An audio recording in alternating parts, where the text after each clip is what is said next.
Selamat pagi Bapak dan Ibu sekalian, bersyukur sekali hari ini kita dapat kembali bertemu lewat online service ibadah Gereja Baptis Bait Lahim Bandung. Hari ini dari Mazmur 100 ayat 4-5 mengatakan, masuklah melalui pintu gerbangnya dengan nyanyian syukur, ke dalam pelatarannya dengan puji-pujian. Bersyukurlah kepadanya dan pujilah namanya, sebab Tuhan itu baik, kasih setianya untuk selama-lamanya, dan kesetiaannya tetap turun-temurun. Biarlah hati yang menyembah, hati yang melimpah dengan ucapan syukur, itu yang naik dan menjadi korban ucapan syukur kita ke hadirat Tuhan. Bapa, Engkau sungguh baik.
Sekali lagi, Bapa, Engkau sungguh baik. Bapa,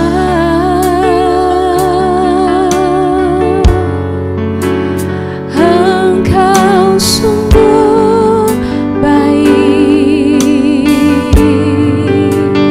kasih-Mu melimpah di hidupku.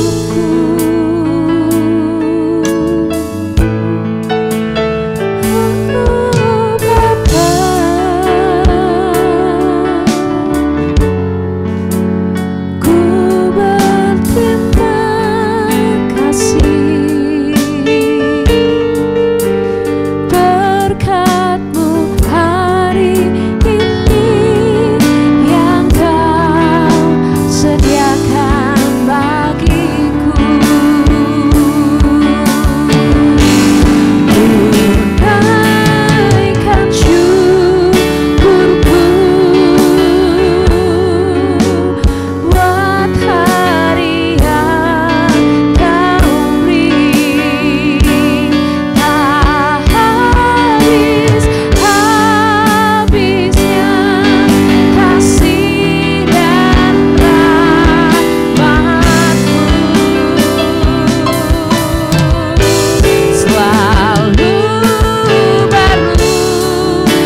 kita berdoa pembukaan.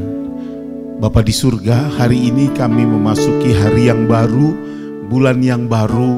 Kami bersyukur karena di bulan yang ke-8 ini, tanggal 2 Agustus 2020, kami semua mengalami pertolongan dan penyertaan Tuhan. Terima kasih karena sepanjang bulan Juli yang kami lalui, dengan segala macam suka duka, Tuhan memimpin kami. Dan pada bulan yang baru dan hari yang baru dan minggu yang baru bagi kami memasukinya dengan iman percaya pada Tuhan Yesus Kristus. Ampunilah segala kekurangan dan kesalahan kami, sucikan kami dan kuduskan kami, supaya kami sungguh dapat melihat kebaikan-Mu. Dalam nama Tuhan Yesus, kami membuka kebaktian kami hari ini. Amin. Selamat pagi jemaat yang dikasihi Tuhan. Kita bersyukur karena hari ini tanggal 2 Agustus 2020 Tuhan memimpin hidup saudara, memimpin hidup kita semua. Itu hal pertama yang kita bersyukur. Sepanjang bulan Juli Tuhan telah menolong kita. Sepanjang bulan Juli kita memikirkan tentang hidup dalam kerukunan sebagai suatu jemaat, sebagai keluarga, sebagai pribadi, sebagai satu bangsa. Dan pada bulan Agustus 2020 ini kita merenungkan tentang bagaimana kita menerapkan dalam hidup kita, bertolong-tolonganlah kamu menanggung bebanmu. Hidup di dalam saling bertolongan satu dengan yang lain. Bapak Ibu yang dikasihi Tuhan, hari ini kita bersyukur juga pada tanggal kemarin hari Rabu kita sudah melaksanakan satu jam doa on-site ya, di ruangan gereja, dan ini masih uji coba kita bersama-sama. Saudara terus berdoa supaya kita bersama-sama dapat melangkah sedikit demi sedikit dengan kehati-hatian yang tentu gereja akan sangat berhati-hati dan berfokus pada protokol kesehatan, tapi semua kehati-hatian itu sebetulnya kembali berpulang kepada hidup saudara yang dirawat dengan baik. Kesehatan pribadi kita, kesehatan keluarga kita, kesehatan diri kita, mari kita melakukannya dalam pertolongan Tuhan. Bapak Ibu, saya harap tema pada bulan Agustus ini menjadi berkat bagi seluruh jemaat untuk mempersiapkan hidup saudara apapun ke depan yang terjadi. Mari kita saling bersikap bertolong-tolongan satu dengan yang lain. Saya mengucapkan kepada saudara semua selamat berbakti. Walaupun masih berbakti di rumah saudara masing-masing, berbaktilah dengan penuh sukacita, dengan sepenuh hati. Ikutilah semua nyanyian yang dinyanyikan oleh para pemimpin di ibadah di gereja ini. Dengan penuh sukacita kami menyambut saudara dan beribadah bersama-sama di sepanjang bulan Agustus 2020 ini. Tuhan Yesus memberkati Bapak Ibu, mari kita berbakti dengan penuh sukacita. Selamat pagi.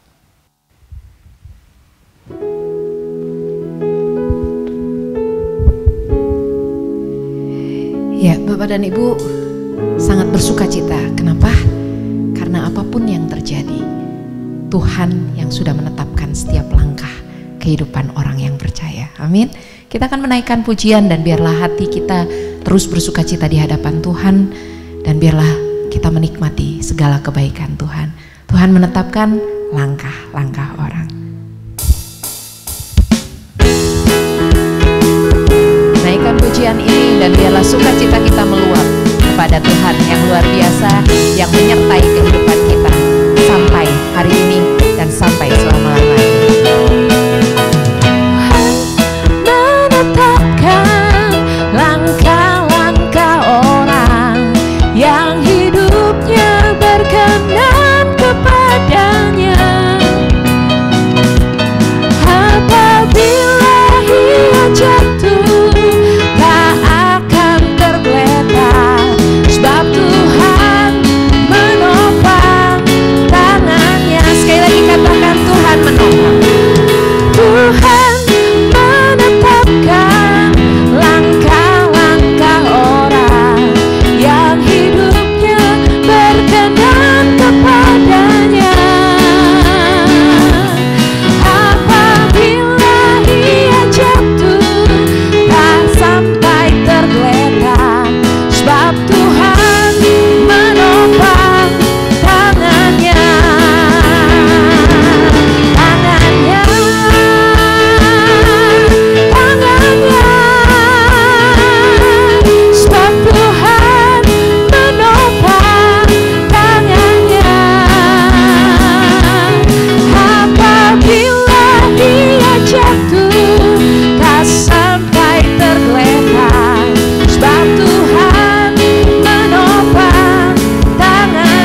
katakan tangan Tuhan, tangannya,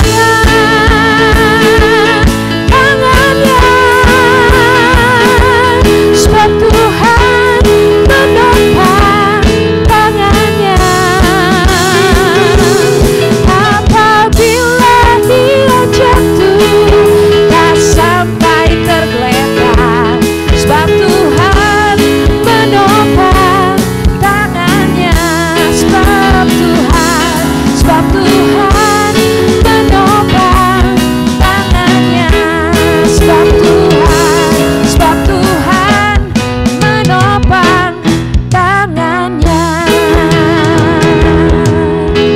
Puji Tuhan, langkah-langkah kita sudah ditetapkan oleh Tuhan dan Dia selalu menopang tangan kita dan hidup kita. Kita akan menyiapkan hati kita, kita mau berdoa. Banyak hal, banyak pergumulan yang terjadi dalam kehidupan kita. Tapi sikap hati yang benar di hadapan Tuhan, meresponi setiap apa yang terjadi dalam kehidupan kita. Jujur di hadapan Tuhan, itu yang Tuhan mau untuk kita lakukan saat ini. Ungkapkan segala yang menjadi beban kita di hadapan Dia. Sampaikan keluh kesah kita, ucapan syukur kita. Jujurlah di hadapan Tuhan. Apapun perasaan kita saat ini, Dia hadir, Dia tahu, Dia sangat mengerti. Yang Tuhan mau, apapun yang terjadi dalam kehidupan kita, kita tetap menyembah dan memuji Dia.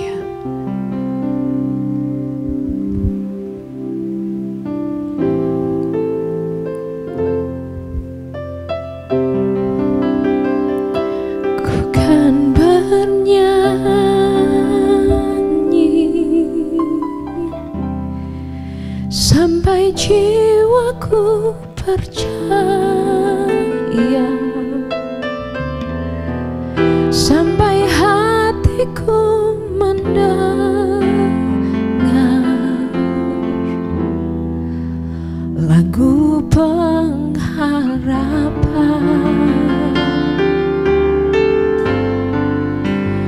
Bukan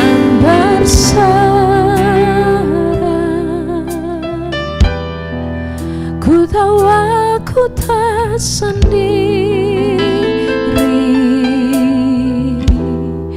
Ku yakin Kau mengasihiku,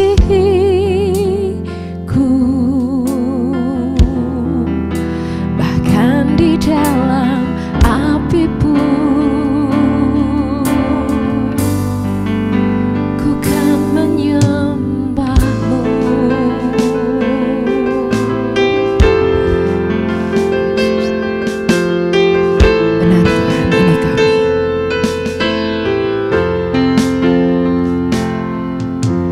Jujur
selalu bersamaku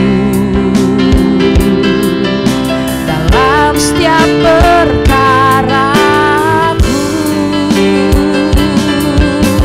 Kaulah damai tenangku, bukan bernyanyi sampai hatiku percaya, sampai hatiku mendengar lagu pengharapan. Ku tahu kau sanggup,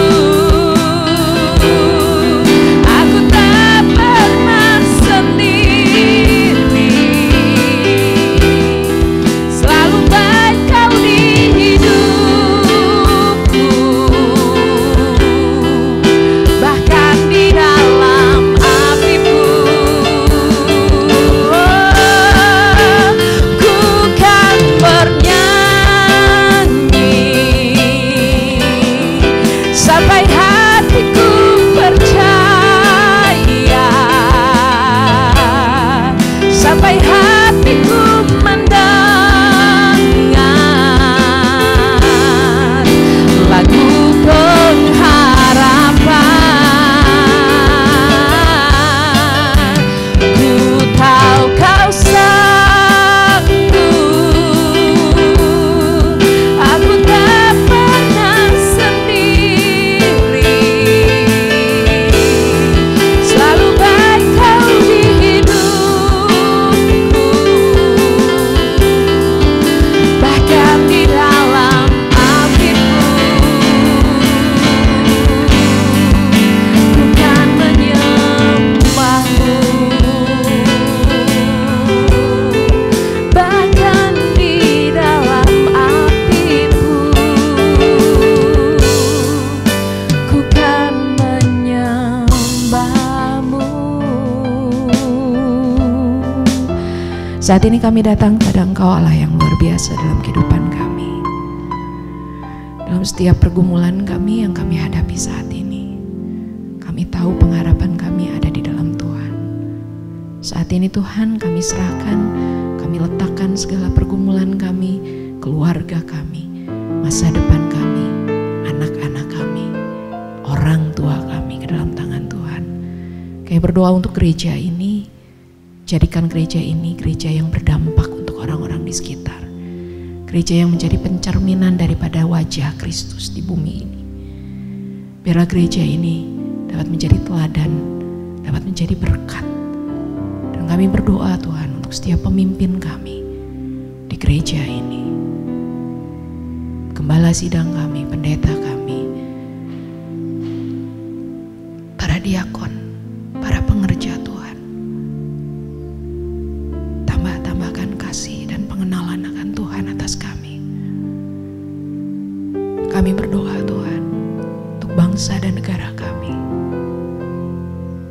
Tolong bangsa ini, tolong negara ini, supaya bangsa ini semakin hari semakin takut akan Tuhan. Dan biarlah nama Tuhan terus diberitakan atas bangsa ini, dan banyak orang yang menjadi percaya, banyak orang yang mendengar nama Tuhan dimuliakan, percaya dalam hati mereka Kristus Tuhan satu-satunya juru selamat. Tolong kami menghadapi masa depan kami di tengah ketidakpastian hidup kami, di tengah ketidakpastian dunia ini. Kami tahu pasti Tuhan kami memegang langkah hidup kami dan memberkati kami. Terima kasih Bapa, di dalam nama Tuhan Yesus kami sudah berdoa dan mengucap syukur. Amin. Bapak dan Ibu sekalian, kita akan mendengarkan firman Tuhan hari ini. Tema bulan ini kita akan bertolong-tolongan.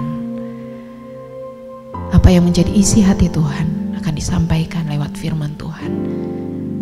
Tugas kita, biarlah firman yang ditaburkan itu menjadi benih yang tumbuh subur dalam kehidupan kita. Siapkan hati kita Bilang sama Tuhan, selidiki aku Tuhan. Lihat hatiku. Apakah aku benar-benar mengasihi Tuhan? Apakah aku benar-benar mencintai Tuhan?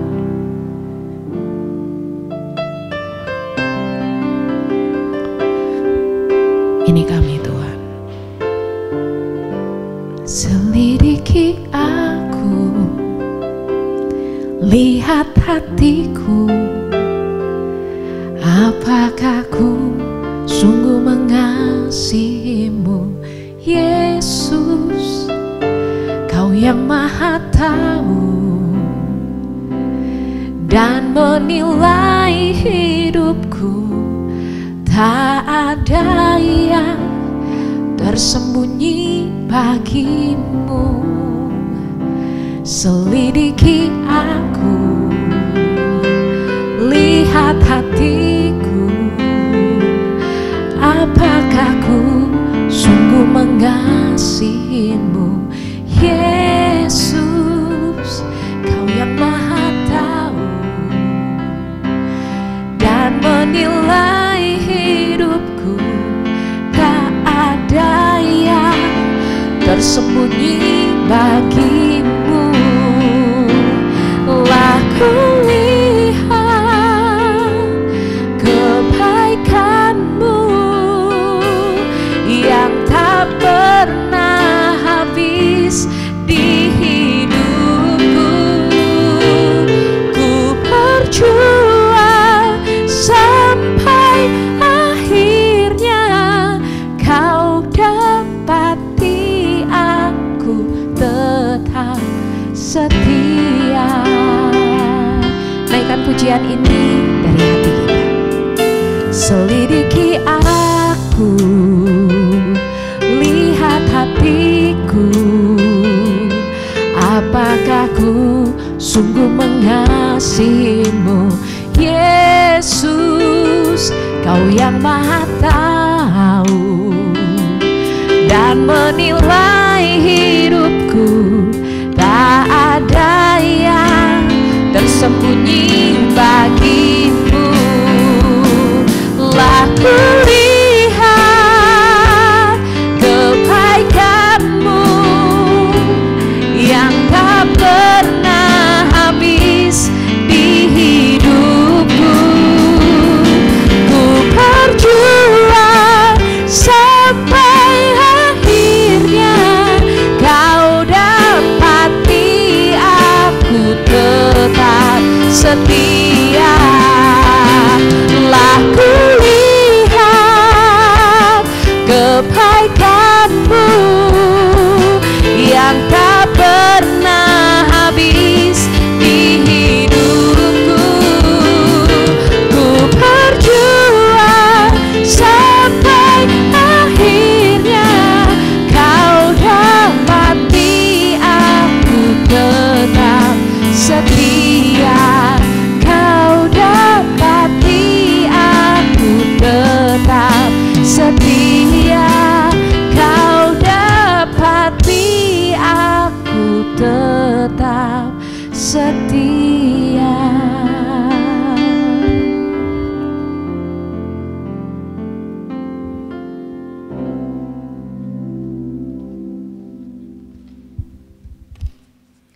Selamat pagi Bapak Ibu Saudara, mari kita berdoa mohon pimpinan Tuhan. Bapa di surga, kami berdoa waktu kami mendengar sebagian firman-Mu, biarlah firman-Mu menerangi hidup, menerangi jalan kami supaya kami tidak terperosok jatuh. Kami berdoa mohon Allah Roh Kudus memimpin dan menyertai kami. Dalam nama Tuhan Yesus Kristus kami berdoa, haleluya, amin. Bapak Ibu yang dikasihi Tuhan, pagi ini kita bersama-sama membahas tema tentang sepanjang bulan Agustus tentang bagaimana kita menjadi seorang pribadi, menjadi anggota gereja yang saling menolong. Mari kita bersama-sama belajar melayani dengan menolong sesama kita. Dan ayat yang diambil sebagai tema kita pada sepanjang bulan Agustus ini itu diambil dari Galatia 6 ayat yang kedua. Galatia 6 ayat yang kedua. Saya bacakan ya bagi ibu bapak saudara sekalian. Bertolong-tolonganlah menanggung bebanmu, demikian kamu memenuhi hukum Kristus. Bertolong-tolonganlah menanggung bebanmu, dengan demikian kamu memenuhi hukum Kristus. Bapak Ibu yang dikasihi Tuhan, sebelum kita masuk dalam ayat ini, tentunya kita perlu melihat konteks dari surat Galatia ini.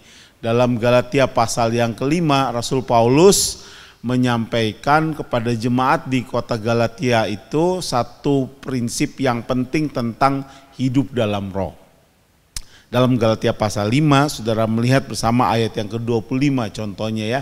Ayat 25 bilang, barang siapa jikalau kita hidup oleh roh, baiklah hidup kita juga dipimpin oleh roh.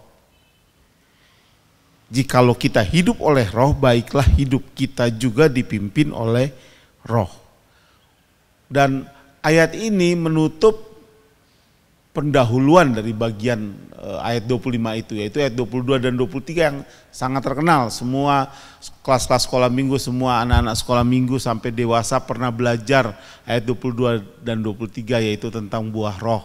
Kasih, sukacita, kata Alkitab ini ya, kasih, sukacita, damai sejahtera, kesabaran, kemurahan, kebaikan, kesetiaan, kelemah lembutan, dan penguasaan diri. Tidak ada hukum yang menentang hal-hal itu.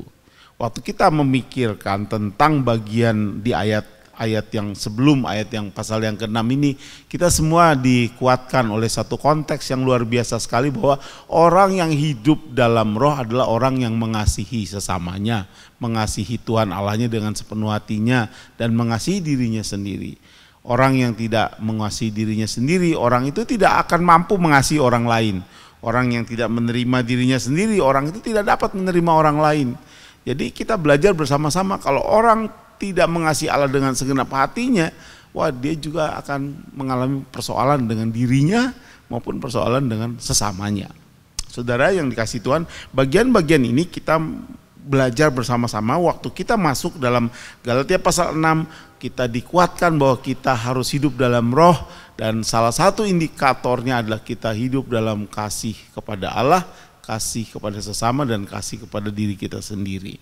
Atas dasar itulah kita dapat melakukan Galatia 6 ayat yang kedua. Bertolong-tolonganlah kamu menanggung bebanmu, demikianlah kamu memenuhi hukum Kristus. Bagian ini saudara menolong kita memahami bagaimana kita dapat melayani sesama kita, melayani teman-teman kita yang lain.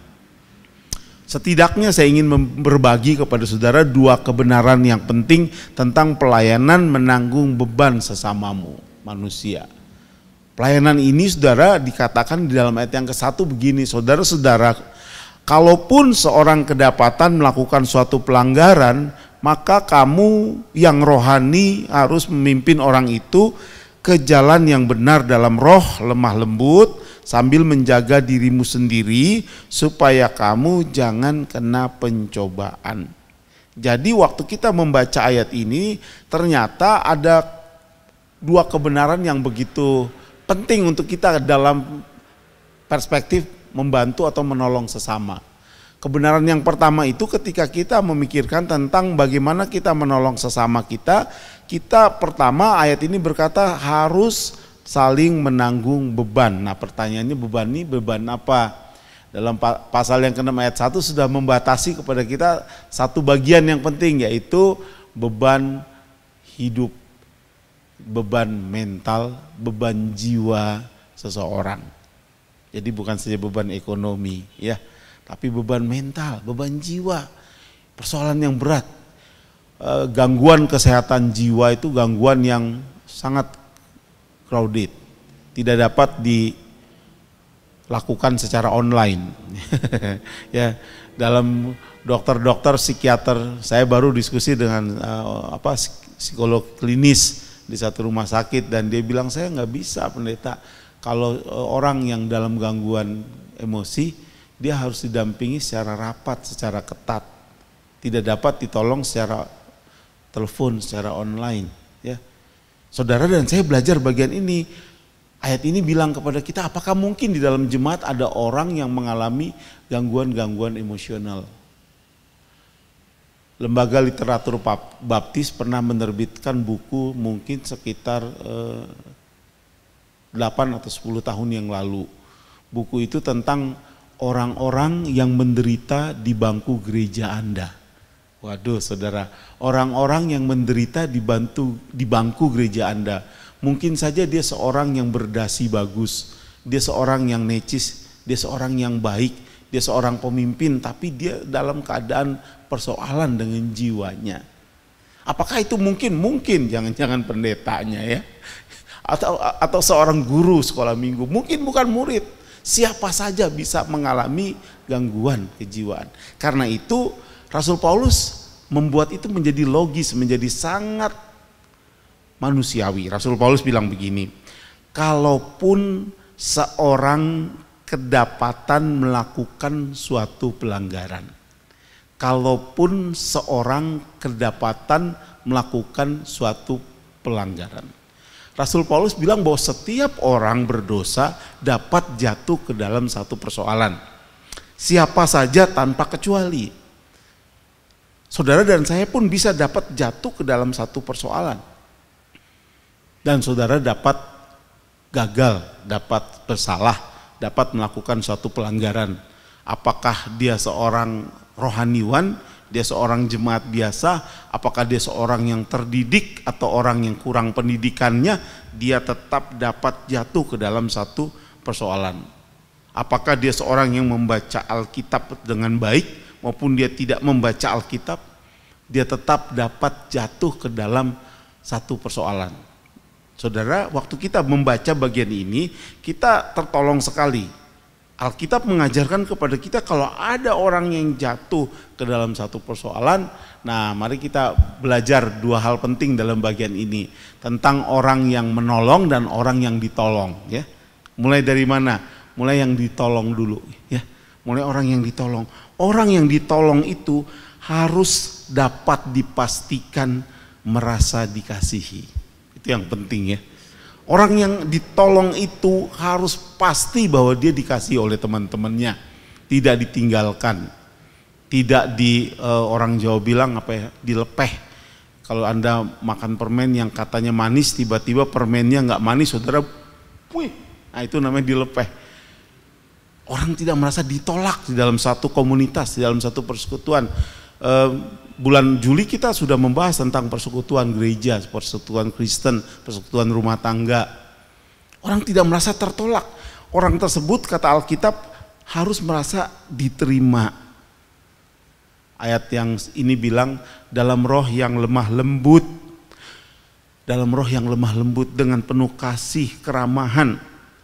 Jadi orang yang tertolong itu, yang ditolong itu harus merasakan semua itu. Diterima. Yang kedua, orang yang ditolong itu merasa dibimbing, mengalami bimbingan, pendampingan. Kalau seorang merasa dibimbing, orang itu akan ditolong.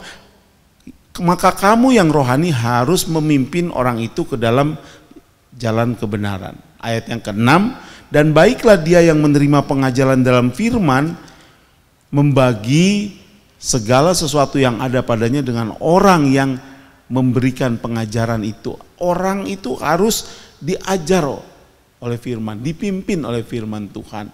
Nah saudara, waktu kita belajar bagian ini, orang yang tertolong, orang yang patut ditolong itu harus merasakan kasih. Yang kedua, orang yang ditolong itu harus dipimpin dengan kasih, kelemah lembutan, dan dengan pengajaran firman Tuhan. Jangan atas dasar pengalaman saudara saja berbagi baik dengan pengalaman, tapi tunjukkanlah pertolongan rohani. Ketika saudara mendengarkan orang dan akhirnya saudara membacakan satu ayat kepada seseorang, orang merasa ditolong oleh ayat itu. Orang menghubungkan persoalannya dengan ayat itu, firman Tuhan itu. Itu pertolongan rohani yang penting bagi orang yang patut ditolong. Saudara, bagian yang kedua itu adalah bagaimana dengan pihak penolong. Kalau tadi orang yang tertolong, sekarang orang yang menolong. Orang yang menolong itu, kata firman Tuhan ini, kamu hendaknya mengasihi tanpa syarat.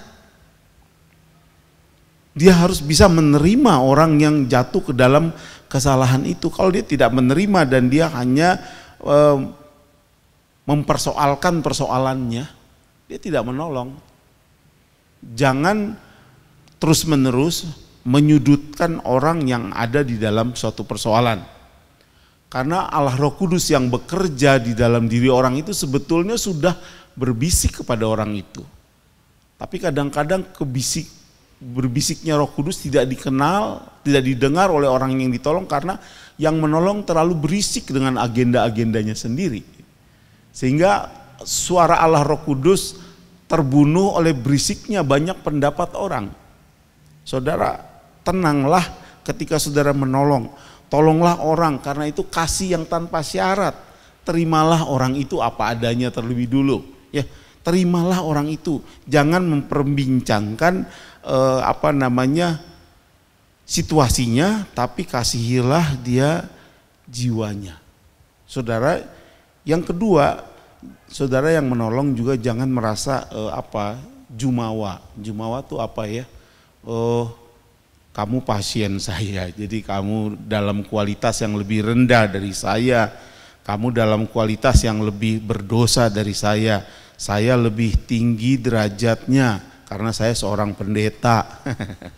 Gak peduli siapa saudara, apapun perasaan jumawa akan menghalangi orang dapat datang kepada Tuhan Yesus melalui hidup saudara yang menolong.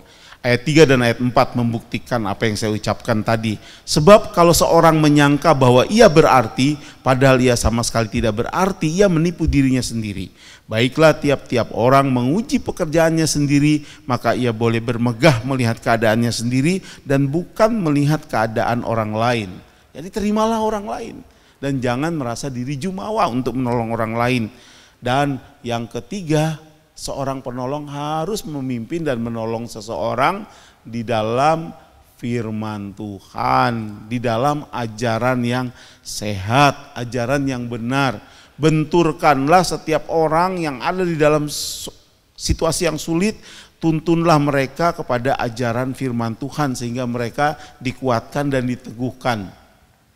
Karena pengalaman saudara, ajaran saudara bisa salah. Tapi kebenaran dan ajaran firman Tuhan ini sudah teruji tidak akan menuntun orang ke dalam jalan yang salah. Bapak Ibu, itu pelajaran kita pertama ketika kita dipanggil oleh Tuhan untuk melakukan pelayanan bagi orang-orang yang memiliki beban secara mental, secara jiwa.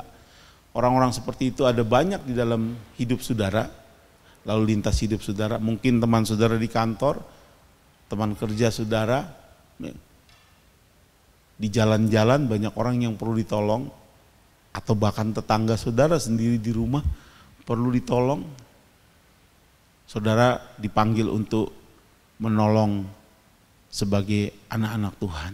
Karena saudara dipanggil untuk menolong, saudara harus punya sifat terbuka dan mengasihi orang lain apa adanya, menerima dia dan memimpin dia, mengajar dia di dalam firman Tuhan, di dalam kebenaran. Itu pelayanan terhadap orang-orang yang perlu ditolong secara gangguan emosional, perasaan-perasaan berdosa, perasaan-perasaan bersalah. Mari kita pimpin mereka, tolong mereka. Bagian yang kedua, bertolong-tolonganlah kamu menanggung bebanmu. Beban di sini di dalam ayat yang ke-9 sampai ke-10 itu jelas sekali. Firman Tuhan bilang apa? Janganlah kita jemu-jemu berbuat baik, karena apabila sudah datang waktunya kita akan menuai jika kita tidak menjadi lemah. Karena itu selama masih ada kesempatan bagi kita, marilah kita berbuat baik kepada semua orang, tetapi terutama kepada kawan-kawan kita seiman. Jadi bagian ini menolong kita bersama-sama. Kita disuruh oleh firman Tuhan untuk jangan jemu-jemu berbuat baik. Jadi ini bukan tadi sudah ya, perasaan-perasaan gangguan-gangguan emosional harus kita bantu. Kita menjadi penolong bagi teman yang mengalami kegagalan dalam hidupnya. Kita menolong mereka supaya mereka dikuatkan dan ditopang dalam hidupnya. bukan dihakimi. Tapi hari ini kita juga melihat, tidak bisa menutup mata. Ayat ini bilang jangan jemu-jemu berbuat baik.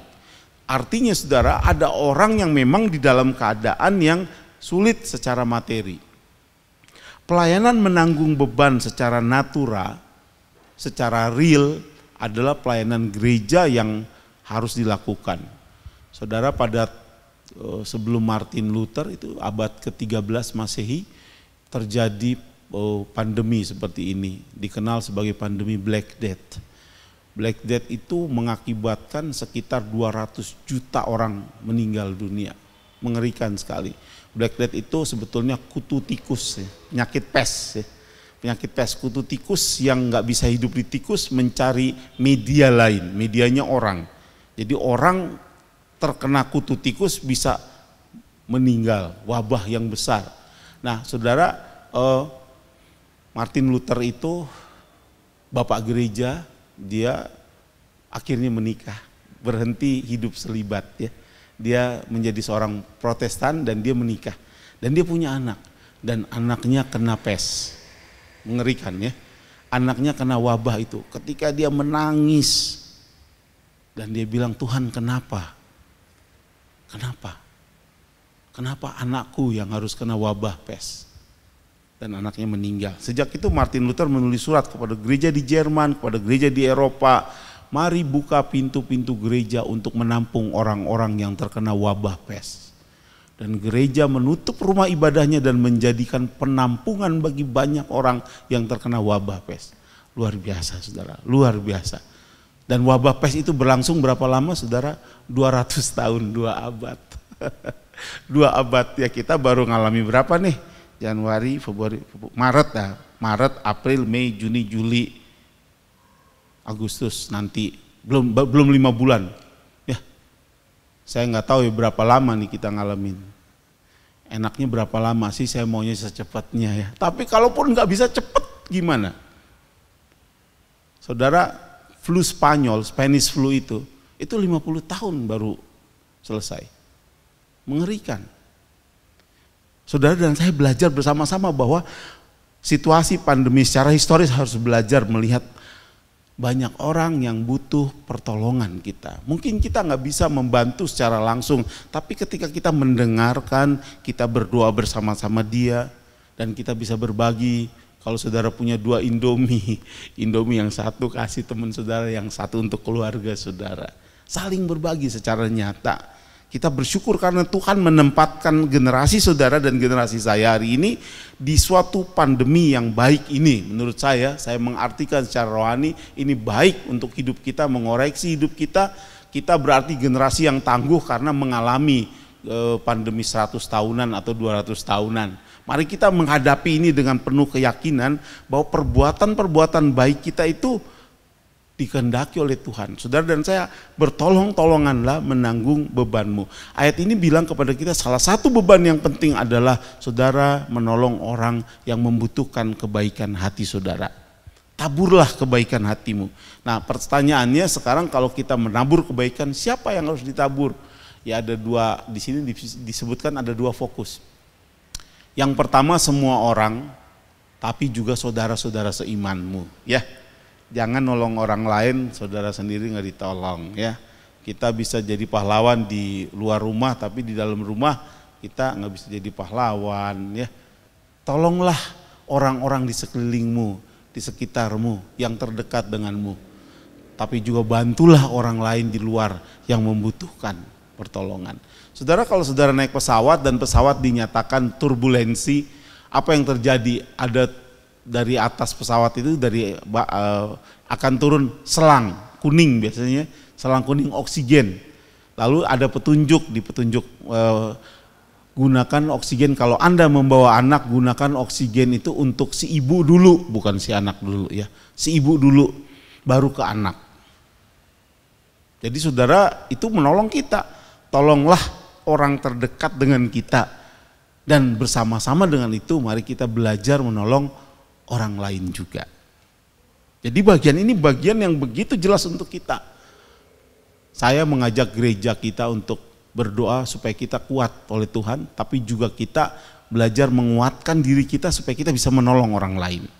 Inilah waktunya supaya kita dapat berbagi, menolong orang-orang yang di dalam kesulitan hidup. Dan tentu itu dimulai dari saudara dan saya. Mari kita minta hikmat Tuhan supaya Tuhan memimpin hidup saudara, menanggung beban secara natural, secara nyata, baik kepada diri kita, kepada keluarga kita, pada persekutuan kita di gereja maupun kepada orang-orang yang lain di luar kepercayaan kita.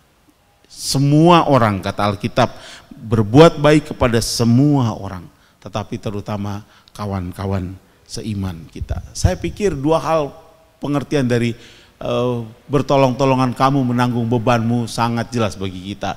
Tadi kita sudah mendengar yang pertama, mari bertolong-tolongan menanggung bebanmu. Beban dalam arti persoalan-persoalan mental, persoalan-persoalan kejiwaan, persoalan-persoalan kejatuhan seseorang ke dalam kesalahan.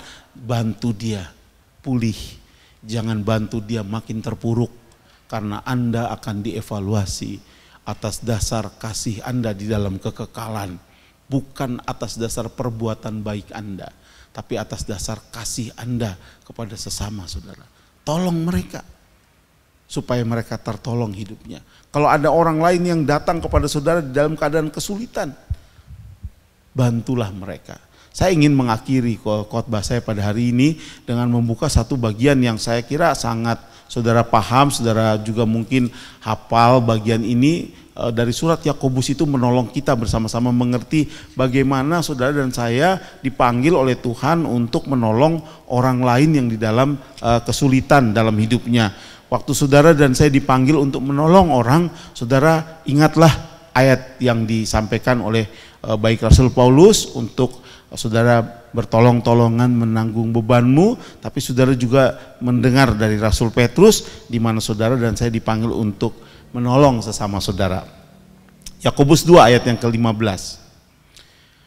Jika seorang saudara atau saudari tidak mempunyai pakaian dan kekurangan makanan sehari-hari, dan seorang dari antara kamu berkata, "Selamat jalan, kenakanlah kain panas dan makanlah sampai kenyang," tetapi ia tidak memberikan kepadanya apa yang perlu bagi tubuhnya, apakah gunanya itu?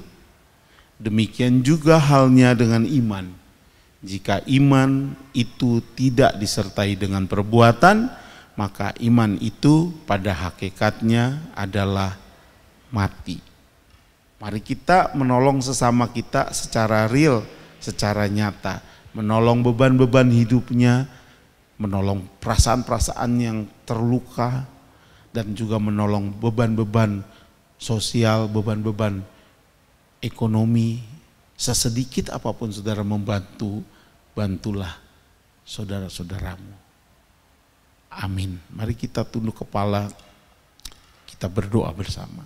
Bapa Surgawi, kami bersyukur atas firman-Mu. Biarlah umat-Mu, jemaat-Mu menjadi umat yang berbagi satu sama lain. Kami saling menanggung beban sebagai saudara seiman. Kami saling menanggung beban sebagai saudara sebangsa dan setanah air. Kami saling menanggung beban sebagai sesama manusia.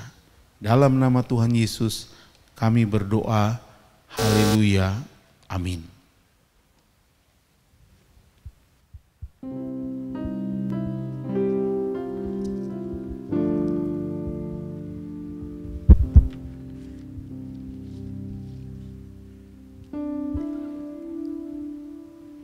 Bapak dan Ibu sekalian, firman Tuhan sudah disampaikan, bertolong-tolonganlah dan biarlah hidup kita menjadi pancaran berkat bagi banyak orang. Jadikan aku pancaran berkat-Mu.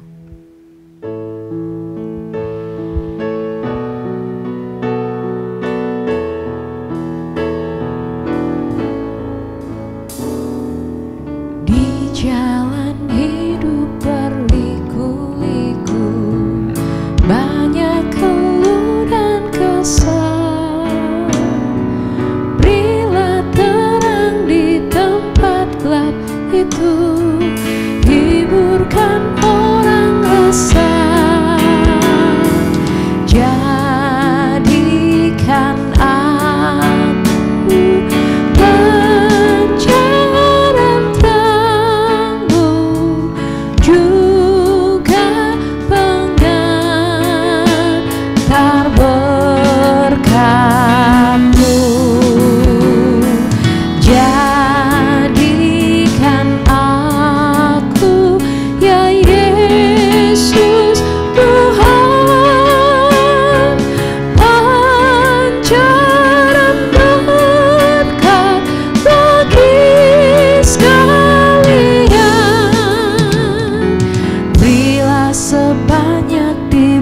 pujikan Tuhan. Yesus teladan mulia, tulus ikhlaslah beri pertolongan, dalam tugasmu setia. Jadikan aku pancaran terang-Mu, juga pengantar berkat-Mu. Jadikan aku, ya Yesus Tuhan, pancaran berkat bagi sekalian. Puji Tuhan, biarlah setiap firman Tuhan yang sudah diberitakan hari ini menjadi hidup dan bertumbuh, berbuah banyak dalam kehidupan kita, menolong banyak orang, menjadi berkat bagi banyak orang. Kita akan menutup kebaktian kita.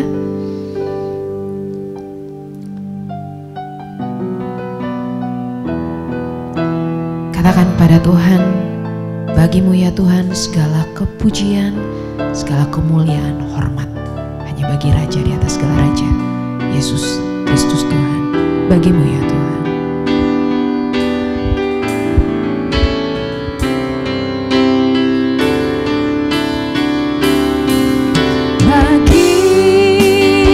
Bagimu ya Tuhan segala pujian. Bagimu ya Tuhan ku persembahkan pujian. Bagimu ya Tuhan segala pujian. Bagimu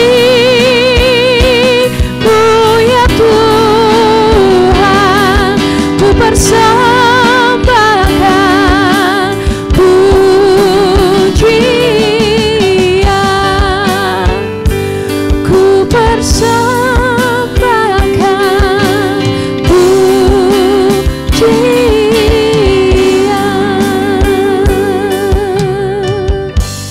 Amin. Selamat siang, Tuhan Yesus memberkati.